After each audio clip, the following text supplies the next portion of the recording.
بسم اللہ الرحمن الرحیم۔ السلام علیکم۔ عمران خان پر ایک اور مقدمہ درج کر لیا گیا ہے۔ عمران خان کے اوپر مقدمات کی برسات ہوتی جا رہی ہے اور مقدمات میں اضافہ ہوتا جا رہا ہے۔ یہ ایک نیا مقدمہ درج کیا گیا ہے۔ پاکستان تحریک انصاف کے چیئرمین عمران خان پر گزشتہ روز ہنگامہ آرائی اور پرتشدد واقعات رونما ہونے پر مقدمہ درج کیا گیا ہے۔ سابق وزیر اعظم عمران خان کے خلاف ڈی ایس پی رائیونڈ کی مدیت میں گزشتہ روز کی ہنگامہ آرائی پر مقدمہ درج کیا گیا۔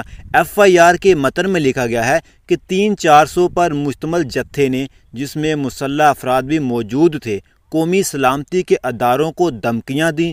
مشتل افراد نے پولیس پر پتھراؤ کیا اور ڈنڈے برسائے۔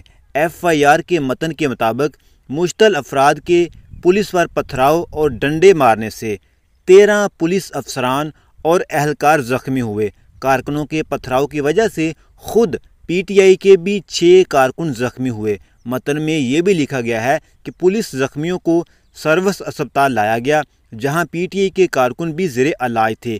زیر علاج زخمیوں میں علی بلال دم توڑ گیا۔ واضح رہے، گزشتہ روز لاہور میں پی ٹی آئی کی انتخابی ریلی پر پولیس نے دعویٰ بول دیا تھا۔ نگران پنجاب حکومت نے اچانک دفعہ 144 لگائی۔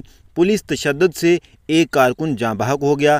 زمان پارک کے باہر Punjab police P T I کارکنوں پر چڑھ دوڑی تھی اور کینال روڈ میدان جنگ بن گیا تھا۔